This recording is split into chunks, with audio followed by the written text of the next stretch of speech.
Gold, trusted gold buyers. మీరు తాకట్టు పెట్టిన బంగారాన్ని విడిపించి ఈ రోజు ఉన్న మార్కెట్ ధరకు కొనబడను.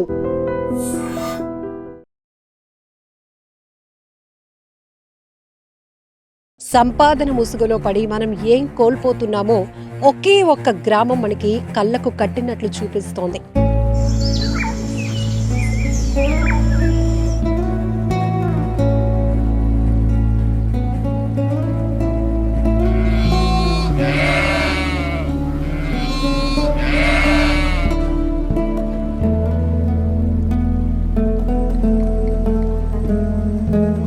రెండు 2019 సంవత్సరంలో ఏర్పాటైన ఈ గ్రామం ఇప్పుడు 60 ఎకరాల విస్తీర్ణంలో ఎటు చూసినా కూడా మనకి ఆనాటి జీవన విధానం ఎలా ఉండేది ఇదంతా చెప్పే కన్నా ఇదంతా మీకు ఐ డ్రీమ్ ఛానల్లో చూపిస్తే బాగుంటుందని కూర్మ గ్రామానికి వచ్చేసాం. వైదిక గ్రామం.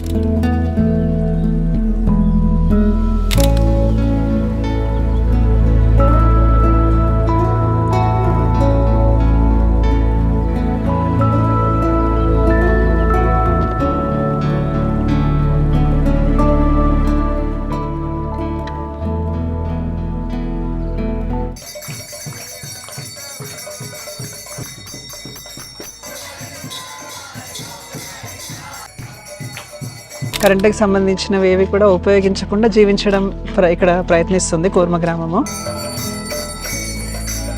భోజనం వరకు వస్తే సాత్వికంగా జీవించడం అంటే సాత్విక ఆహారం భుజించడం అనేది ప్రధానం. ఇక్కడ ఉన్న కుటుంబాలందరూ కూడా ఒక్కొక్కరు ఒక్కొక్క పనికి డిస్ట్రిబ్యూట్ అయిపోయామన్నమాట. ఓకే అండి. ఇక్కడ ఒకటి మెయిన్ గా ఏంటంటే కరెన్సీ యూజ్ చేయం మేము ఇక్కడ.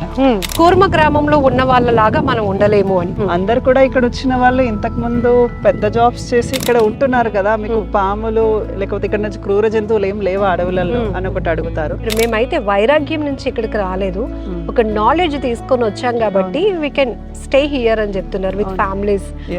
ఏంటి ఆ డిఫరెన్సియేషన్?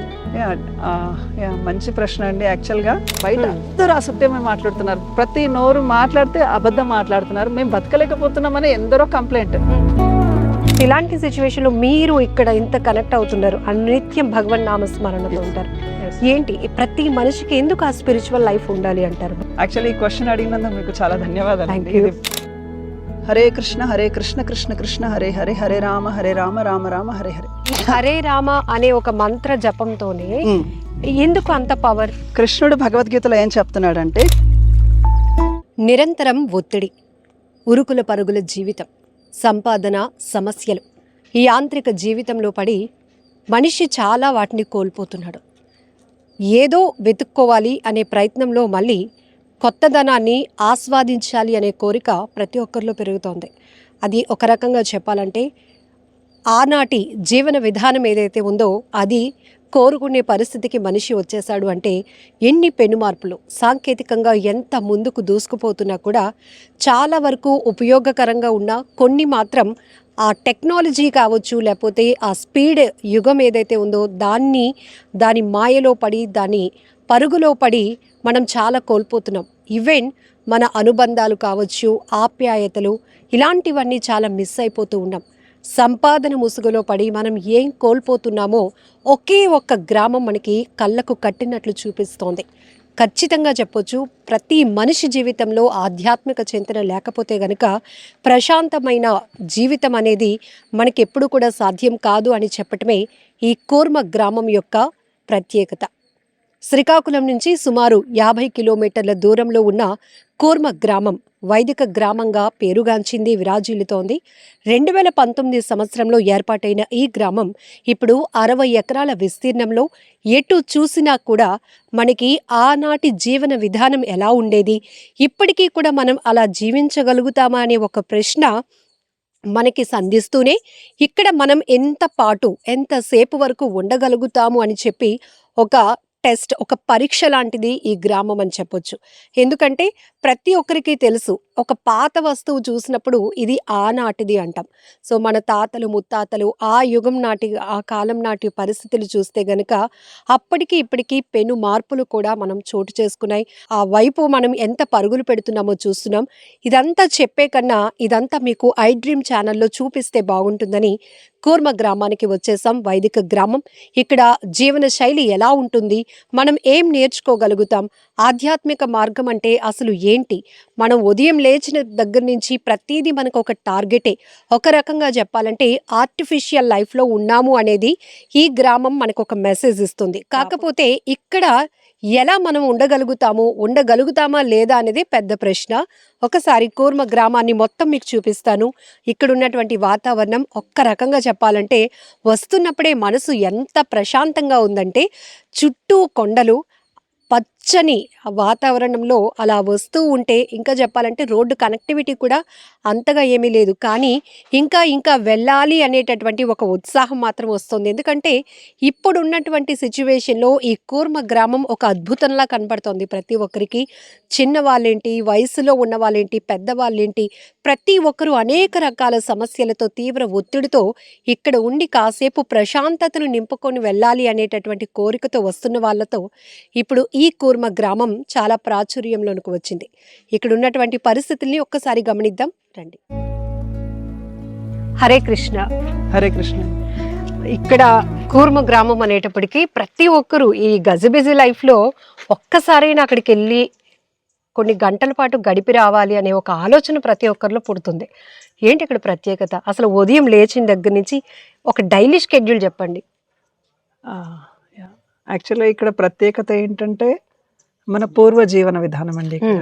సో ఇక్కడ ఏదైతే దినచర్య ఉందో ఇక్కడ మనం కరెంట్కి సంబంధించినవి ఏవి కూడా ఉపయోగించకుండా జీవించడం ఇక్కడ ప్రయత్నిస్తుంది కూర్మ గ్రామము. సో సాధారణంగా సూర్యుడు ఉదయించినప్పటి నుంచి అస్తమించే వరకు పూర్వకాలంలో సూర్యుడి మీద ఆధారపడి జీవించేవారు అనమాట. ఈవెన్ వ్యవసాయానికి వెళ్ళినా ఉదయం 4 గంటలకు వెళ్ళిపోవడము, తర్వాత ఈవెన్ సాయంత్రం రాగానే 5-6 గంటలకే ముందే తినేయడం, భోజనం అయిపోయిన తర్వాత అందరూ ఒక దగ్గర కూర్చొని రామాయణము, మహాభారతం ఇలాంటి చిన్న చిన్న నాటక ప్రదర్శనలు చూడడము. సపోజ్ రామాయణం విన్నారనుకోండి, ఆ రాముడి గురించి అలా వినుకుంటూ అలా చర్చించుకుంటూ ఇంట్లో వెళ్ళి పడుకునేవారు అనమాట. సో అదే విధంగా ఇక్కడ కూడా ఏంటంటే ఉదయం 3:30కి అలా లేస్తాము. సపోజ్ 4 సభ్యులు ఉన్నారనుకోండి, ఫ్యామిలీ మెంబర్స్ అందరూ కూడా. ఇది మందిరం అండి. ఇప్పుడు ఇక్కడ నుంచి ఒక 600 మీటర్స్ దూరంలో కొన్ని కుటుంబాలు ఉన్నారు, ఇక్కడ కొందరు కుటుంబాలు ఉన్నారు. సో వాళ్ళు రావడానికి 10 మినిట్స్ టైం వేసుకోండి. ఎన్ని కుటుంబాలు అండి ఇక్కడ? మొత్తం 16 కుటుంబాలు. సో అక్కడ నుంచి ఇక్కడికి రావడం టైం పడుతుంది కాబట్టి అందరూ స్నానం చేసేసి మందిరంకి రావడానికి కనీసం 4:30 వరకు ఇక్కడికి వచ్చేస్తారు. 4:30కి మాది రెగ్యులర్ మంగళారతి షెడ్యూల్ ఉంటుందండి. మీరు ఇప్పుడు ప్రపంచవ్యాప్తంగా కూడా ఏ ఇస్కాన్ మందిరం చూసినా కూడా ఉదయం 4:30కి ప్రోగ్రామ్ స్టార్ట్ అవుతుంది. సో మేము అదే ట్రెడిషన్ ఫాలో అవుతాం కాబట్టి మాది కూడా ఉదయం 4:30కి ఉంటుంది. 5 to 6:30 యాక్చువల్గా హరే కృష్ణ మంత్ర జపం చేస్తాం అనమాట. మెయిన్గా ఈ హరే కృష్ణ మంత్ర జపం ఎందుకు చేస్తున్నామంటే, చూడండి అందరు వ్యక్తులందరూ కూడా ఆనందంగా ఉండడానికి ట్రై చేస్తున్నారు. ఈవెన్ వాళ్ళు మ్యారేజెస్ చేసుకుంటారు, నెక్స్ట్ పిల్లలకి జన్మనిస్తారు, నెక్స్ట్ ఉద్యోగం గురించి ప్రయత్నిస్తారు, ఏదైనా ఇల్లు కొనుక్కోవడం, ఇవన్నీ చేసేది మనిషి ఆనందంగా ఉండడానికే. కానీ వాస్తవంగా చెప్పాలంటే మన ఆనందం అనేది చాలా లిమిటెడ్గా ఉంది. మీరు చూసారా, ఇప్పుడు సపోజ్ ఒక మ్యారేజ్ చేసుకుంటారు, సపోజ్ 50 years కలిసి ఉంటారేమో, 60 years అగైన్ ఎవరో ఒకరు వదిలి వెళ్ళిపోతారు. Somehow he has to leave the body, శరీరం వదిలేయాలి. కానీ కృష్ణుడు ఏమంటున్నాడంటే, నాతోటి ఉన్న సంబంధం జీవుడికి ఎప్పటికీ ఉంటుంది, శాశ్వతంగా. సో నువ్వు ఆ యొక్క ఆనందాన్ని పొందడానికి ప్రయత్నించు, నా నామస్మరణ చెయ్యన్నాడు అనమాట. అందుకనే ఇక్కడ ఉన్న ఫ్యామిలీ మెంబర్స్ అందరు కూడా ఈ యొక్క హరే కృష్ణ మంత్రము జపం చేస్తాము. మొత్తం 108 బీడ్స్ ఉంటాయండి, పూసలు. ప్రతి పూస మీద హరే కృష్ణ కృష్ణ కృష్ణ హరే హరే, హరే రామ రామ రామ హరే హరే. దీంతో పాటు ఏంటంటే ఇప్పుడు మనం జీవించాలి, శరీరంని పోషించుకోవాలి కాబట్టి పూర్వము ఏదైతే వృత్తులు ఉండేవో సుమారు 300కి పైగా 300కు పైగా సంఖ్యలో వృత్తులు ఉండేవండి. ఒక వ్యక్తి గ్రామం నుంచి బయటికి పుట్టినప్పటి నుంచి చనిపోయే వారికి బయటికి వెళ్ళేవాడు కాదు. ఒకవేళ యాత్రలకు వెళ్ళిన పూర్వము ఒక ఎడ్ల బండిలో ఒక 2 నెలల రోజుల పాటు ఒక యాత్రకు వెళ్ళేవాళ్ళు, బృందావనం కానీ ద్వారక. సో అలా వెళ్ళి మిగతా టైంలో ఆ గ్రామంలోనే అన్ని వృత్తులు ఉండేవి. అంటే ఈవెన్ ఇప్పుడు తలనీలాలు, ఇప్పుడు నాది ఇక్కడ పెరిగిపోయింది, జనరల్గా ఇక్కడ సిస్టమ్ ప్రకారంగా వైష్ణవ పద్ధతి. సో తలనీలాలు తీయడానికి ఒకరు ఉండేవాళ్ళు, తర్వాత బట్టలు నేయడానికి ఒకరు, కుల వృత్తులు. యాక్చువల్గా ఇప్పుడు క్యాస్ట్ సిస్టమ్ అయిపోయింది. కానీ పూర్వం ఏంటంటే అందరూ ఎవరి పాత్ర వాళ్ళు సరిగ్గా చేసి ఒకరి మీద ఒకరు ఆధారపడుతూ జీవించేవాళ్ళు. అంటే ఇప్పుడు మందిరం ఊడ్చేవాళ్ళు, వ్యవసాయం చేసేవాళ్ళు, పూజారి, అందరం కూడా ఒకటే ఈక్వల్ స్టేటస్ లో భగవంతునికి సేవ చేస్తుంటాం. ఓకే, ఇక్కడ సో మార్నింగ్ ఇంకా 9 నుంచి 12:30 ఈ ప్రాంతం వరకు వ్యవసాయం చేస్తాం. మళ్ళీ ఈవినింగ్ 3 to 5 వ్యవసాయం చేస్తారు. అలానే అదొక్కటే కాదండి, పూర్వ వృత్తులన్నీ కూడా తీసుకొస్తున్నాం అన్నమాట. ఉదాహరణకి ఇప్పుడు కుండలు తయారు చేయడం, తర్వాత ఈవెన్ పిల్లలకి కర్రసాము నేర్పించామన్నమాట. ఇప్పుడు గురుకుల పిల్లలకి ఇవన్నీ కూడా కర్రసాము అంటే రేపు పొద్దున ఏదైనా అవసరం వచ్చింది ఫైట్ చేయడానికి, ఏదైనా ఇబ్బంది వచ్చింది, సో కర్రసాము ఇలాంటివి మార్షల్ ఆర్ట్స్ కూడా నేర్చుకుంటున్నారు. తర్వాత కార్పెంటర్ వర్క్, ఇక్కడ ఏదేది అవసరమో అన్ని కూడా తయారు చేసుకోవడానికి మేము ఇక్కడ ప్రయత్నిస్తున్నాం అన్నమాట.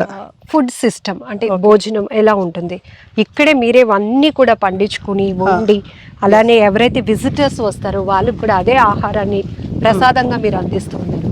ఏమేమి పంటలు పండిస్తూ ఉంటారు? ఓకే, యాక్చువల్గా ఇప్పుడు చూడండి,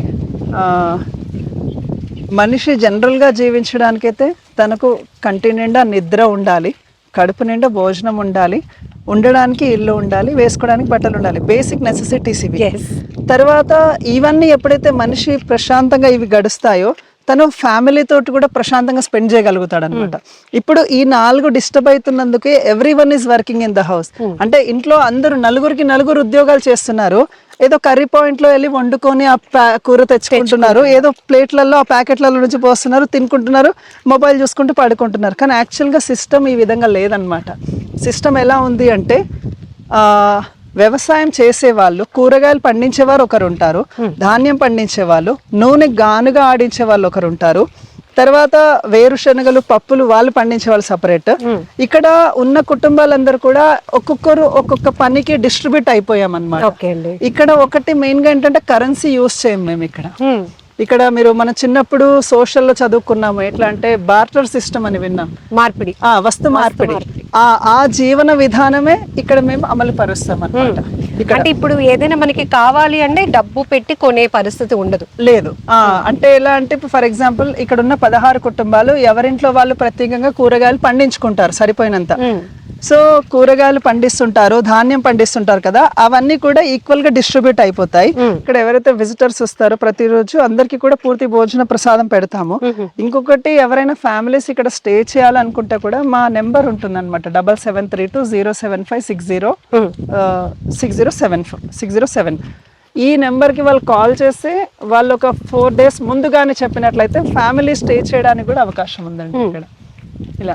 సో ఈవెన్ ఎవరైనా స్టూడెంట్స్, యాక్చువల్గా ఇది ఈ మధ్య స్టార్ట్ చేసాం. అంటే మొన్నటి వరకు ఇక్కడున్న 16 కుటుంబాల పిల్లలు, బాయ్స్కి గర్ల్స్కి గురుకులం ఉండేది, కానీ ఇప్పుడు బయట పిల్లలకి కూడా బాయ్స్ని తీసుకుంటున్నాము. సో వాళ్ళకు కూడా క్యాంప్స్ పెడుతున్నాం అన్నమాట. సో అది కూడా నో ఫ్రీ ఆఫ్ కాస్ట్ అండి, ప్రతి ఒక్కరికి కూడా మేము బయట పిల్లల్ని కూడా తీసుకుంటున్నాము. సో ఇది కూడా ఎవరైనా బాయ్స్ ఉంటే రికమెండ్ చేయొచ్చు మీరు.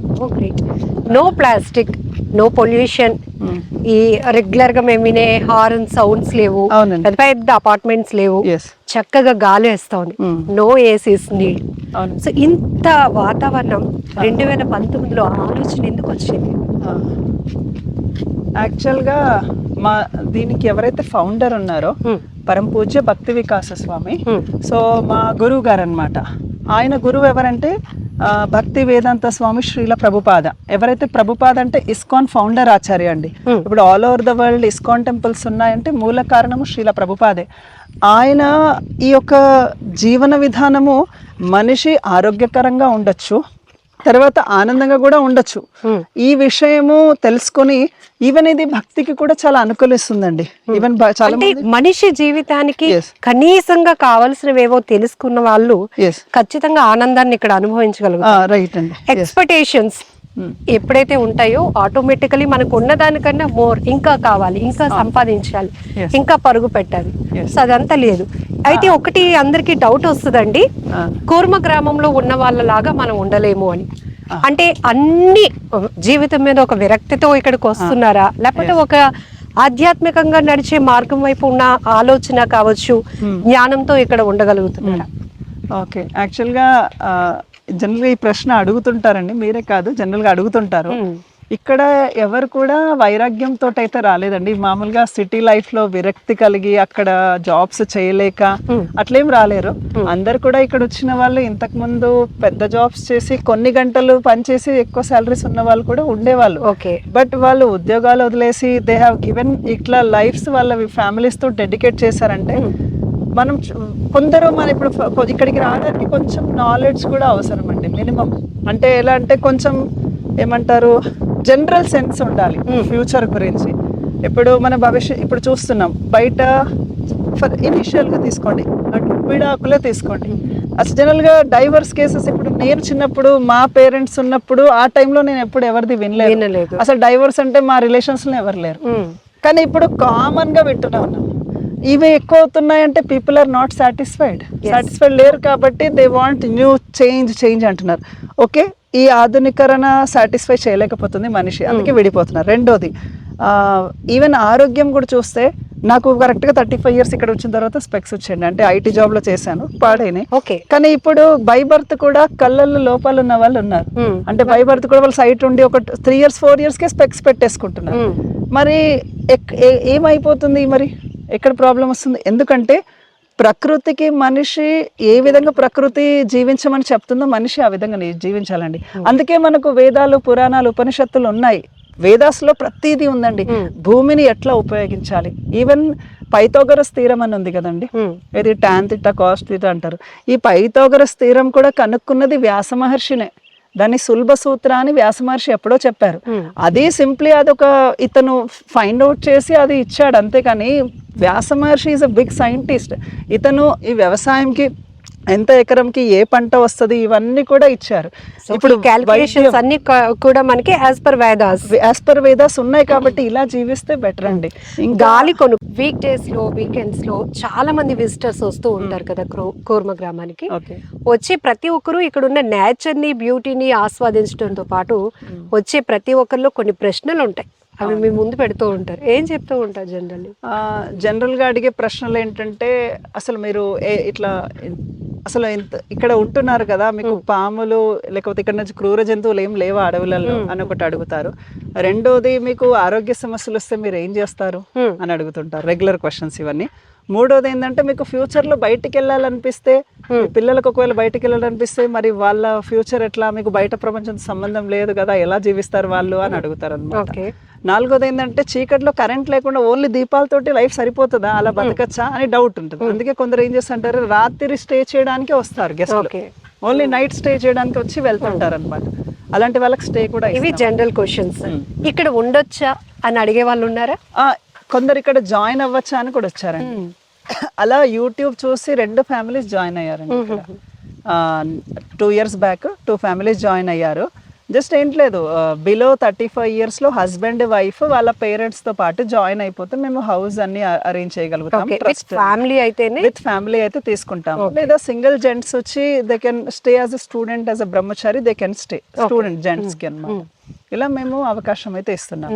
తర్వాత ఎవరైనా జస్ట్ 2-3 days కి స్టే చేయాలంటే హ్యాపీ, వెల్కమ్, ఎవరైనా వెల్కమ్ అండి, రావచ్చు. ఎస్. ఇప్పుడు ఇంత ఆధునికంగా మనం టెక్నాలజీతో వెళ్తున్నాం కదా, ఇలాంటి పరిస్థితుల్లో కూడా పాతకాలపు ప్రాచీన జీవన విధానం అనేటప్పటికి ఎట్లా సాధ్యం అనే ఒక క్వశ్చన్ ప్రతి ఒక్కరిలో కనిపిస్తూ ఉంటుంది.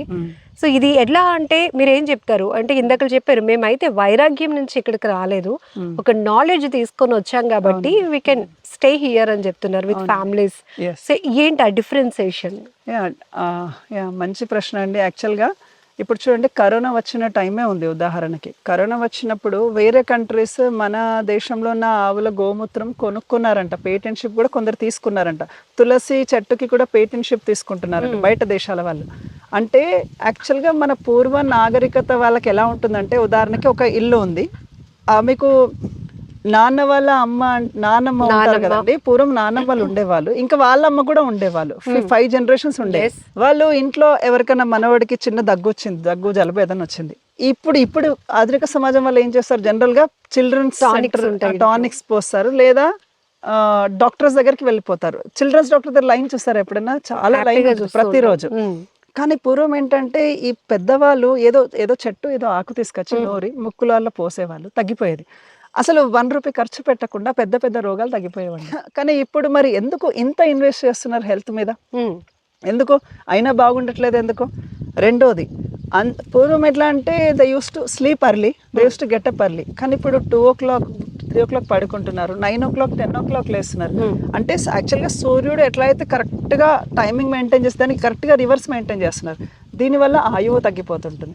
నేను కూడా అలానే వర్క్ చేశానండి, నేను ఏదో గొప్ప చెప్పట్లేదు, అలానే ఉన్నాను. అంటే నేచర్ కి నెగిటివ్ గా మనం పని చేస్తున్నాం ఇప్పుడు అంటే మీరు అంటే ఉన్నటారు, నేను కూడా పని చేశానండి, అందుకనే ఇవన్నీ అర్థం చేసుకున్నాను. రెండోది ఇప్పుడు చూస్తారు కదండి, ఇప్పుడు మామూలుగా గర్ల్స్ అండ్ బాయ్స్ కూడా కాలేజ్ డేస్ లో కూడా అంటే చాలా ఫ్రీ మిక్సింగ్ ఎక్కువైపోయింది, ఫ్రీ మింగ్లింగ్ చాలా ఎక్కువైపోయింది. వాళ్ళు వేసే దుస్తులు కూడా అంత కల్చర్డ్గా ఏం లేదు, బాయ్స్ అయినా గర్ల్స్ అయినా కూడా. యాక్చువల్గా మనకి ఎప్పుడైతే దుస్తుల నుంచి మన ఆలోచనల నుంచి ఎప్పుడైతే పవిత్రంగా ఉంటుందో అప్పటి వరకు కూడా ఈ భూమి మీద వర్షాలు పడతాయండి. మానవుడు కానీ పవిత్రత మిస్ అయిపోయాడు అనుకోండి, ఈ ప్రకృతి అతని మీద రివెంజ్ ఆటోమేటిక్ గా తీర్చుకుంటుంది. ఇప్పటికే చాలా చూస్తున్నాం కదా, ఫ్లాష్ ఫ్లడ్స్ చూస్తున్నారు కదా, ఇవన్నీ ఏంటంటే అందుకనే ఉమెన్ అండ్ మెన్ శాస్త్రం ఏం చెప్తుందంటే till they get married the women and man should be always little bit distance maintain చేయాలని శాస్త్రం చెప్తుంది. కానీ ఇది ఆధునిక సమాజం ఒప్పుకోవట్లేదు. ఈవెన్ ట్రాన్స్జెండర్ అని అవయవాలు మార్చుకుంటున్నారు. తర్వాత ఇంకా చూస్తున్నాం కదా, అబార్షన్ కేసెస్ కూడా విపరీతంగా అయిపోతున్నాయి. తర్వాత వచ్చే ఎడ్యుకేషన్ సిస్టంలో కూడా అంత నాణ్యత పోయింది. అంటే ఈవెన్ మామూలుగా రామాయణం, చాణక్యుడి నీతి, ఇప్పుడు ఫర్ ఎగ్జాంపుల్ మీరు చిన్నప్పుడు, నేను చిన్నప్పుడు కూడా సుమతి శతకం, దాశరథి శతకం ఉండేవి. ఇప్పుడు ఆ శతకాలు లేవు. వినదగున ఎవరు చెప్పినా విననంతనే వేగపడక, ఇలాంటి పదాలు లేనేలేవు ఇప్పుడు. వాళ్ళకి తెలుగు కూడా పలకడానికి రావట్లేదు ఎగ్జాంపుల్. తర్వాత రెండవది ఈవెన్ మూవీస్ కూడా చూస్తే అంత ధార్మికం వదిలేయండి, మినిమం వ్యావహారికంగా కూడా అంత పవిత్రంగా ఏం కనిపించట్లేదు అనమాట. అంటే మనం చూసేవి సరిగా చూడట్లేదు, అంత ధార్మికంగా లేవు. వినేవి కూడా. ఇంకొకటి మనీ అర్నింగ్ అనేది, అంటే ఈజీ మనీ అర్నింగ్ ఎలా చేయాలి, కంఫర్ట్ గా ఎలా జీవించాలి, ఈ షార్ట్ కట్స్ లో వెళ్ళి చాలా మంది వెతుక్కునే వాళ్ళు చాలా మంది జీవితాలు కోల్పోతున్నారండి. యాక్చువల్ గా నేను చూసిన స్టాక్స్ లో పెడుతున్నారు, చాలా లాస్ అయిపోతున్నారు అనమాట. బెటర్ కొంచెం సింపుల్ గా జీవిస్తే బెస్ట్. ఇంకొకటి మా ఫ్రెండే ఉన్నాడండి, అంటే ఎనీవే వీడియో ఒకవేళ చూస్తే అనుకుంటుండొచ్చు తననే అని. కానీ జస్ట్ వాళ్ళ పాప తనకు క్యాన్సర్ వచ్చి జస్ట్ రీసెంట్గానే చనిపోయింది, 13-14 years పాప. తర్వాత 4-5 years అప్పుడే స్పెక్స్ వచ్చిన వాళ్ళు ఉన్నారు. తర్వాత వచ్చేసి ఏంటంటే చిన్న ఏజ్ లోనే లావ్ అయిపోయే వాళ్ళు కూడా ఉన్నారు. ఒబేసిటీ ప్రాబ్లమ్స్ వస్తున్నాయి. తర్వాత ఈవెన్ ఆడవాళ్ళకు ఎన్నో కొత్త జబ్బులు వచ్చేస్తున్నాయి. ఇవన్నిటికీ కారణం ఏంటి అసలు? ఒక్కటే అండి, మనం తినే ఆహారము, మనము మన యొక్క మెయింటైన్ చేసే టైం సైకిల్, ఇవి మిస్ అయిపోయినాయండి యాక్చువల్గా. రెండోది, మా దగ్గరికి ఇప్పుడు చెప్పాను కదా, స్టూడెంట్స్ చాలా మంది వస్తుంటారు మా దగ్గర, 1 week 2 weeks ఉండి వెళ్తుంటారు. వాళ్ళు ఒక్కటే ఫీడ్బ్యాక్ ఇస్తారు, బయట మొత్తం అసత్యం ప్రభుజీ మాతో అంటారు. బయట అందరూ అసత్యమే మాట్లాడుతున్నారు, ప్రతి నోరు మాట్లాడితే అబద్ధం మాట్లాడుతున్నారు, మేము బతకలేకపోతున్నామని ఎందరో కంప్లైంట్. ఇక్కడికి వచ్చి 2-3 months ఉండి వెళ్తుంటారు అనమాట. అంటే బయట అసలు ధర్మం అనేది లేదు, అసత్యమే ఆడుతున్నారు. ఇంత బయట వాళ్ళే ఫ్రస్ట్రేట్ అయిపోయి మాకు చెప్తున్నారు. సో ఇలాంటి ప్రపంచము ఉండే కన్నా కొంచెం మనం ఆలోచించాలి, అంటే అసలు ఎలా జీవిస్తే బెస్ట్, పిల్లల్ని ఎలా పెంచితే బెస్ట్ అని. అందుకనే నిపుణులు వీళ్ళతో హౌ టు గుడ్ పేరెంటింగ్ ఇవి నేర్చుకోవాల్సిన పరిస్థితికి వచ్చేసింది సిస్టమ్ అనేది. సో ఇక్కడ కూర్మ గ్రామంలో ఒక స్పిరిచువల్ లైఫ్ ని మీరు లీడ్ చేయడమే కాదు, సొసైటీకి ఎలాంటి స్పిరిచువల్ లైఫ్ అందించాలి అనే ఒక కాన్సెప్ట్ తో ఈ కూర్మ గ్రామం వెళ్తాం. జనరల్లీ చాలా మంది విజిటర్స్ వస్తుంటారు, మీరు చెప్పారు ఆల్రెడీ అడ్వాంటేజెస్ డిసడ్వాంటేజెస్ ఏంటి, అసలు మనిషి యొక్క లైఫ్ లో ఎన్ని చేంజెస్ ఎందుకు వస్తున్నాయి, క్రైమ్ రేట్ ఎందుకు పెరుగుతోంది, హ్యాబిటల్ గా కావచ్చు, ఆలోచన విధానం, ఆశ, ఇవన్నీ కూడా అన్ని రకాలుగా మనిషిని నిలబడనివ్వటం లేదు, పరుగులు పెట్టిస్తుంది.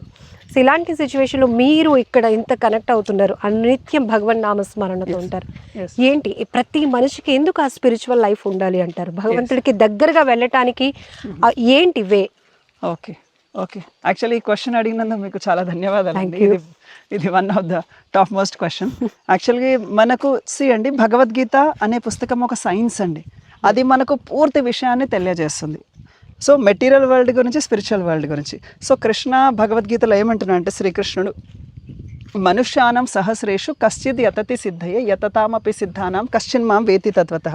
అర్జున, 1,00,000 కొలది మనుషులలో సరైన జ్ఞానము ఏంటిది అని వెతికేవాడు ఒక్కడే ఒక్కడు ఉంటాడు, అలాంటి వ్యక్తి నన్ను తెలుసుకుంటాడు అని అన్నారు. రెండో విషయము, ఇప్పుడు బహునాం జన్మానాం అంతే జ్ఞానవాన్ మాం ప్రపద్యతే వాసుదేవ సర్వమితి సమహాత్మ సుదుర్లభ. యాక్చువల్గా మనము ఈ శరీరం కాదు, ఎందుకంటే ఈ శరీరం చూడండి పంచభూతాలతో తయారైందనమాట. మనం చూడొచ్చు, ఇప్పుడు ఫర్ ఎగ్జాంపుల్ ఈ స్కిన్ మీద ఇట్లా మనండి, మనకు మట్టి, నీరు, అగ్ని అన్నీ ఉంటాయన్నమాట. ఈ పంచభూతాలతోటి తయారైన ఈ శరీరం లోపల మనం కూర్చొని ఉన్నాం, ఆ జీవాత్మలం అనమాట, ఆత్మ. కానీ మరి ఈ ఆత్మ ఎక్కడి నుంచి వచ్చింది?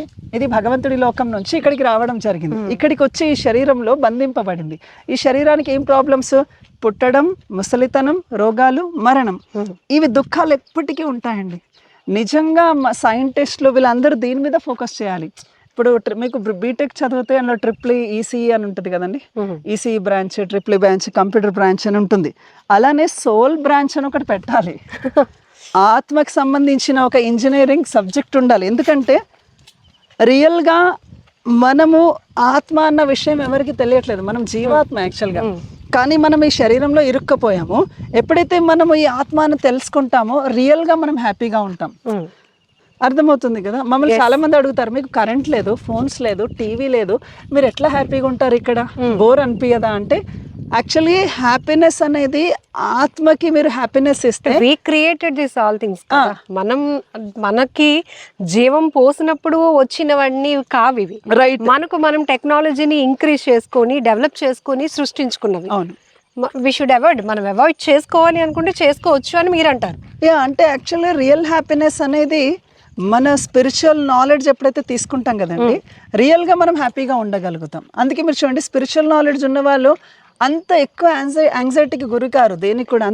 అంత మెటీరియల్గా థింగ్స్ లేకున్నా కూడా వాళ్ళు రిలాక్స్డ్గా ఉంటారనమాట, అంత డిస్టర్బ్డ్ కారు. ఇప్పుడు చాలా వ్యాలిడ్ చెప్పారు. కోపం, క్షణికావేశం, ఈ రెండు మనిషిని ఓవర్కమ్ చేసే స్థాయికి వెళ్ళిపోయాయి. ఇది ఎలా మనం కంట్రోల్ చేసుకోవచ్చా? దీనికి ఏమైనా మెడిసిన్ ఉంటుందా అని డాక్టర్ని అడగగలం.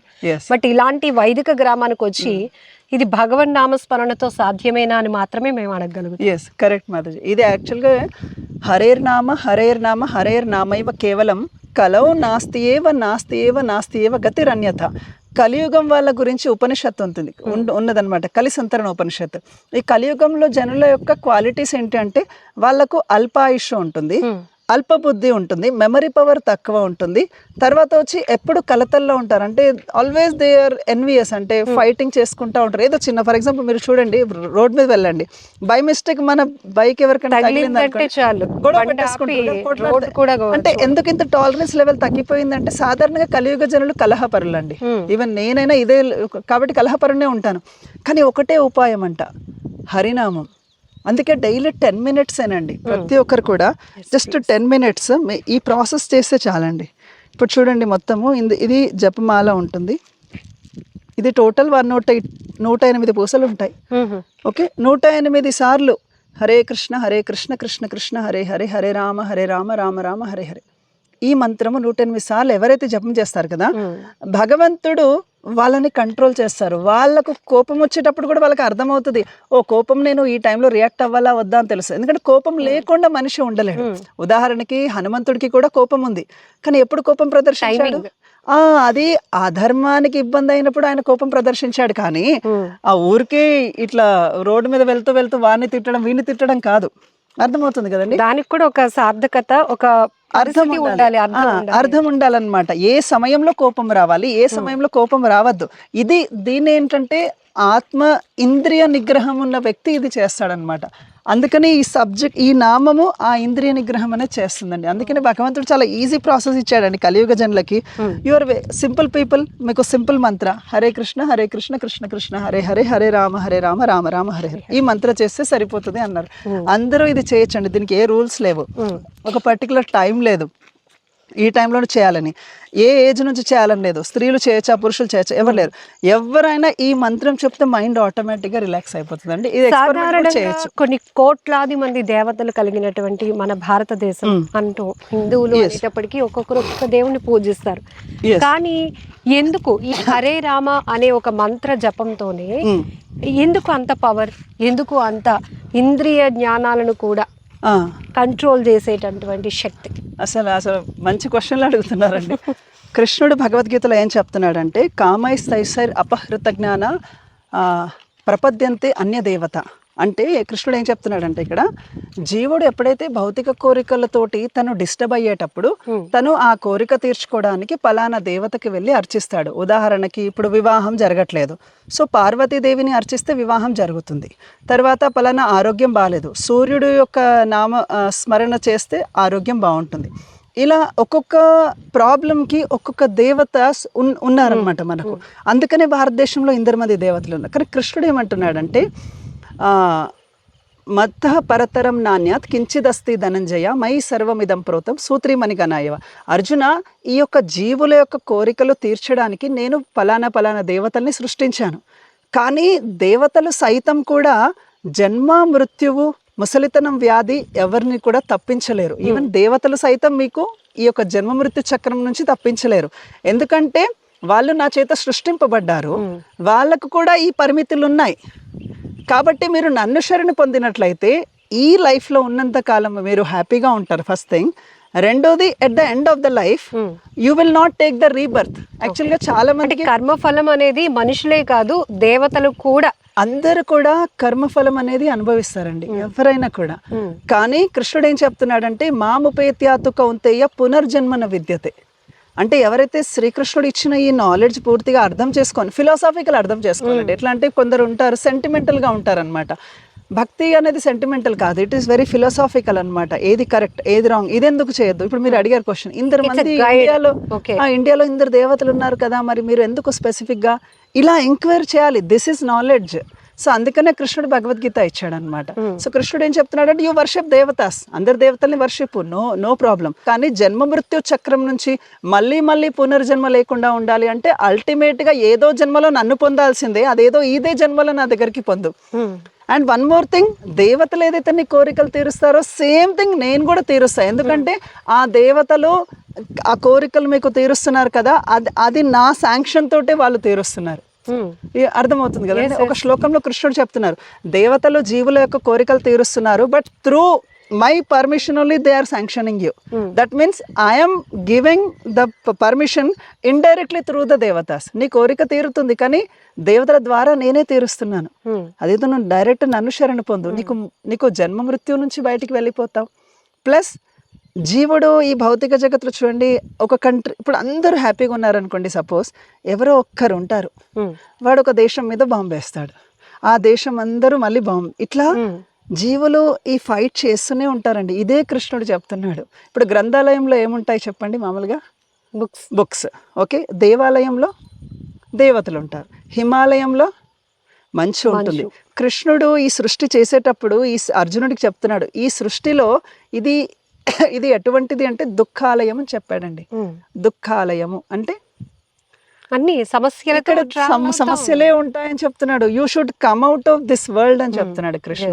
So our intelligence should be used to go. అంటే ఆధ్యాత్మిక మార్గం అనేది మనల్ని సమస్యల నుంచి బయట పెట్టేది కాదు, దాని నుంచి మనం ఎలా బయటపడగలము అనే నాలెడ్జ్ మనకి ఇస్తుంది.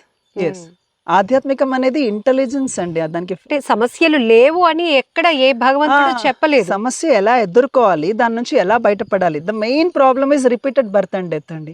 ఇప్పుడు ఎవరైతే రిచ్ పర్సన్స్ ఉన్నారో, పూర్ పర్సన్స్ ఉన్నారో, ఈ జన్మలో తాత్కాలికంగా వాళ్ళు జన్మ తీసుకున్నా అగైన్ హ్యాస్ పర్ హిస్ కర్మ, అతని కర్మ ప్రకారంగా అతను మళ్ళీ జన్మలో ఒక మానవునిలాగా పుట్టొచ్చు, జంతువులాగా పుట్టొచ్చు, రిచ్ పర్సన్ లాగా పుట్టొచ్చు. ప్రతి మనిషికి పునర్జన్మ అనేది ఉంటుంది. పునర్జన్మ అనేది కన్ఫర్మ్ గా ఉంటుందండి. ఎందుకంటే జీవుడు చేసే కర్మకి result simple. For every action there is equal and opposite reaction అని అంటారు కదా. ఈ యాక్షన్ ఎప్పుడు చేయకుండా ఉంటాడు చెప్పండి మనిషి? ఏదో ఒక యాక్షన్ చేస్తుంటాడు, దానికి రియాక్షన్ ఉంటుందా? ఇలా కంటిన్యూ అవుతూనే ఉంటుంది. ఇది నల్లిఫై అంటే ఇది జీరో చేయడానికి కృష్ణుడు తప్ప ఎవరు చేయలేరండి. ఇది భగవద్గీత యొక్క సారాంశం. జీవుడు కర్మబంధం నుంచి బయటపడనంత వరకు తను repeated birth and death face చేయాల్సిందే. మానవ జన్మ పొందొచ్చు, ఏ జన్మైనా పొందొచ్చు, దట్ ఈస్ అ రిస్క్. అదే కృష్ణుడు చెప్తున్నాడు, డోంట్ టేక్ రిస్క్. ఈ మానవ జన్మ పొందిన తర్వాత you be happy with your family, but chant my name, నా నామ స్మరించు, నీకేం బాధ అవుతుంది స్మరించు, నా దగ్గరికి వచ్చేస్తామని చెప్తున్నాడు అంతే.